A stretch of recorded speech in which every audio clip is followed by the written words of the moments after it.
Tank update. Today is a day where we put the first fish into our show tank, and it's a great day. You can see my little son dancing over here, and that's my dad back from Germany. Hi Dad.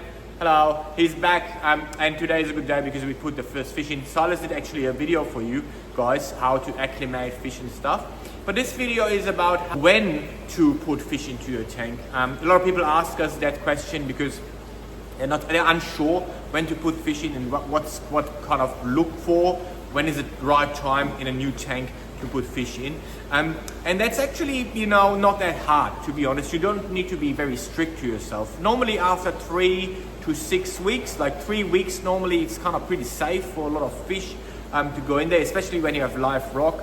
And it's cured and everything, and you can see it, you can feel it from your tank. There's little algae growing, which is not hair algae, like other algae that grows, like a little bit of macroalgae when they grow on the surface of your rock.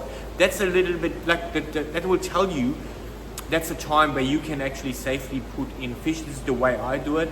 You can measure ammonia, you can measure the nutrients in your tank, and they're still a lot massively high, but obviously then this other algae and kind of this cleanness, this really natural look will not come up. So actually I always look at the 3 weeks, when we're over the 3 weeks I look at the rocks, and then I'll decide when to put fish in there.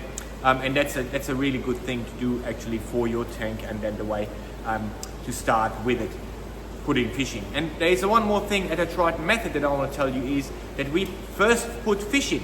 So we never put coral in first, right? So I know there is a lot of people do coral first, but we always like to do fish in first, normally like 30 to 50% of the total fish. You can actually go up to 50% if you want, just to kickstart our filtration, because our filtration is natural filtration, so it needs nutrients, and the fish deliver that nutrient. So if you put the fish in, you kind of start that procedure, that metabolism in your tank, and then you safely put in corals, and you won't get any nutrient peaks or something in your aquarium. Just to let you know, if you have any questions to that, just write them down here.